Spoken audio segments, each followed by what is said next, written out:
Salut! Oui, c'est bien ce qu'il y a sur la boîte. Ici, nous avons un carton d'origine. Donc ce carton est à vendre 200 balles, puisqu'il est d'origine et que ça vaut de l'or. Et il y a bien dedans, donc ce qui est écrit dessus, il y a ici la petite radio tactical, une roue de rechange, parce qu'il y en a une qui avait explosé. Ça, c'est la machine de Pascal, le Suisse qui pilote avec moi. Il s'est pris un X-Max vitesse parce qu'il nous a vu rouler et il n'en pouvait plus. Il est très content de son Reaper, mais le X-Max est clairement quelques crans au-dessus. Et il avait ce Arma Kraton que je vais vous sortir de là, c'est un V2. Ah là, tout le monde court après les V3.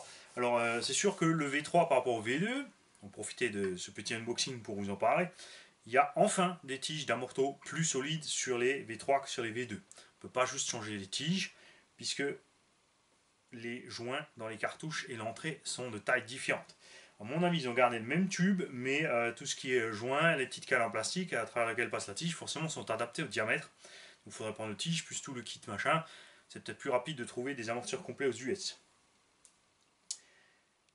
Il y a les protections de caisse qui ont été modifiées. Ils ont pris celle du Outcast, donc les côtés plus hauts. Avantage, moins de saleté qui rentre. Inconvénient, plus de chauffe à l'intérieur. Mais après, c'est un engin relativement ouvert quand même. Il y a largement de quoi jouer sur l'étagement de transmission pour pallier au problème de température. Le bac à batterie, ils ont pris aussi issu du Outcast qui est fermé sur le dessous pour éviter que les batteries foutent le camp sans arrêt. Et le point le plus important, en fait, ils ont recentré les masses vers l'arrière.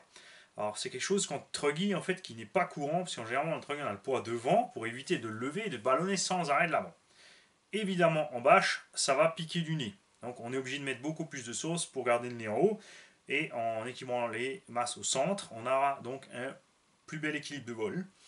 Et j'espère aussi qu'ils ont corrigé le tir avec les ressorts de suspension, mais c'est tout premier, il y avait des gros problèmes. Ensuite, ils ont amélioré, mais c'était toujours pas ça, etc. etc. Ça, c'est le véhicule à Pascal, et le mécano à Pascal, c'est Mani. Alors, cet engin est modifié à la sauce Mani. Il y a la notice d'origine. Je vais vous le sortir de là. Alors, voici la petite bestiole. Vous avez une carreau verte neuve dessus.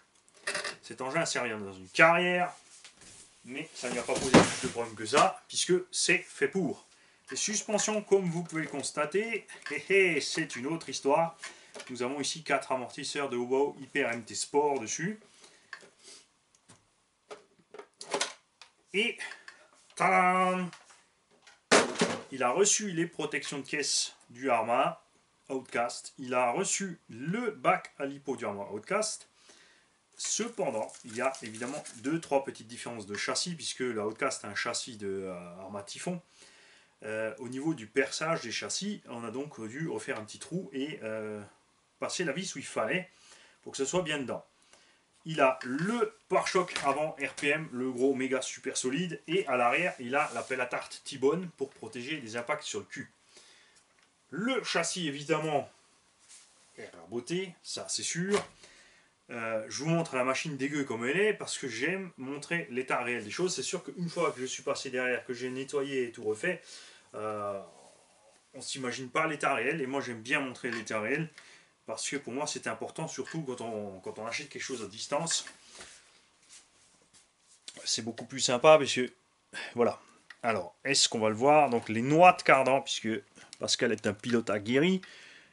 Il n'est donc pas trop brutal sur les gaz. Les noix de cardan sont en bon état, que ce soit les avant ou les centrales ou les arrières. On verra peut-être d'ailleurs mieux les arrières. Voilà, hop là.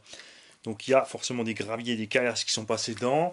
Ça a sablé les triangles. C'est vraiment esthétique, puisque le châssis est parfaitement plane. Et tout fonctionne à merveille sur cet engin. Variateur donc d'origine, moteur d'origine, connecteur XT90, la radio qui n'a donc plus d'antenne, c'est fait exprès.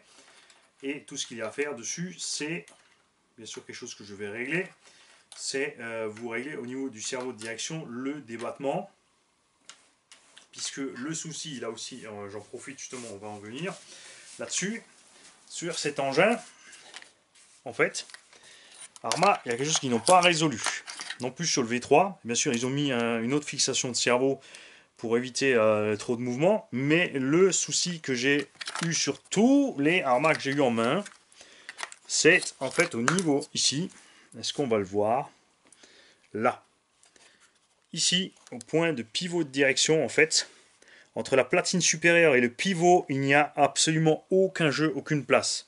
Ce qui se passe donc sur les flexions de châssis, c'est que la platine supérieure ici va frotter sur le pivot de direction, va coincer la direction va aller dure. Ici, vous voyez, elle fonctionne parfaitement.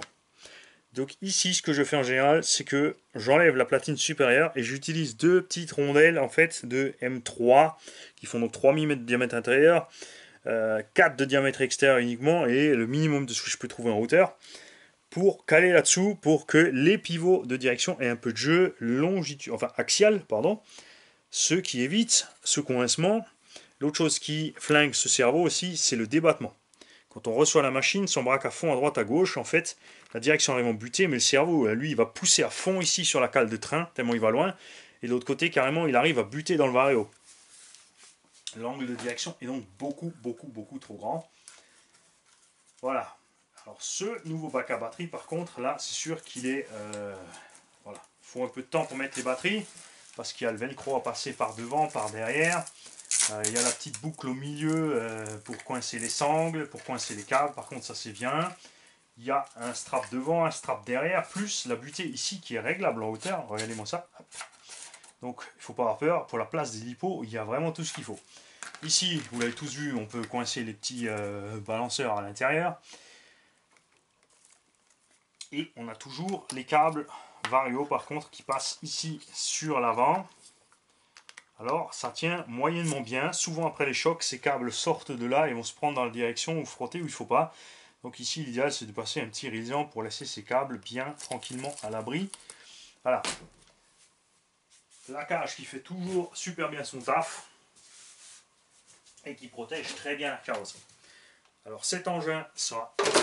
on va peut-être d'abord se faire plaisir. On va se faire quelques bâches parce que grâce à David, c'est-à-dire Mr. Green, David le génie, salut David, nous avons trouvé un nouveau spot de bâche sur lequel on a passé une bonne partie de cette journée. Vous n'aurez aucun film. Ouais, j'avais pas envie de filmer. On a juste envie de faire des kékés. En tout cas, ça, je peux juste vous dire une chose. On va y aller avec le shrapnel. Alors ça, c'est sûr. Et on va se taper quelques bons délires aussi avec les X-Max. On va là-bas bâcher ce Crichton pour vous montrer ce qu'il y a à vendre et ce qu'il encaisse. Et il sera disponible à, bien sûr, un prix plus que raisonnable, puisque c'est vrai, les V2 sont vendus en boutique actuellement, en France un peu plus, mais en Allemagne 430 €. Je ne vais pas vous mentir, je vous l'ai dit plein de fois, donc ça vaut 430 € neuf. Donc celui-ci sera forcément moins cher que ça, alors qu'il est RTR complet, en bon état mécanique. Bien sûr, l'esthétique, il y a du boulot, il n'y aura pas plus de jeu que ça dans les axes ni rien. Je vais le démonter, le nettoyer, contrôler les roulements, tout ça, etc. etc. Peut-être le réparer après quelques crashs. On va voir cette histoire. Je vous promets par contre, je ne roulerai pas avec la nouvelle carreau. On mettra une vieille, hein, on va pas faire le saligo. Et peut-être après avoir roulé, bah, vous ne pourrez plus l'avoir parce que je vais le garder. C'est comme ça, c'est moi le chef. Voilà, en tout cas, pour la garde au sol, il n'y a pas de quoi être inquiet avec la Crichton, on peut faire pas mal de choses. J'ai en plus la possibilité, pour ceux qui le veulent, à la place des roues d'origine, qu'on y mette des trenchers qui ont la même largeur que ceux d'origine. Ils ont un 0 offset, ceux d'origine, c'est pas un demi-offset, c'est un tout petit peu d'offset, mais c'est pas très grave. On sera donc un poil moins large, ils sont un poil plus haut, donc on gagne encore de la garde au sol. Ils sont pas trop lourds pour le Crichton. On pourra peut-être descendre l'étagement par mesure de sécurité sur un 11 dents, parce que d'origine il y a un 12. Donc voilà. J'en profite aussi au passage. La fripouille, pour ceux qui sont intéressés, 4 Proline Moab à vendre, qui sont tous en excellent état, qui sont montés sur des jantes Desperado. Et oui, ça marche. Normalement c'est sur des Split Six, les mêmes jantes qui est sur les trenchers que je vous ai montré. Mais on peut les monter sur des Desperado avec un demi-offset. Voilà.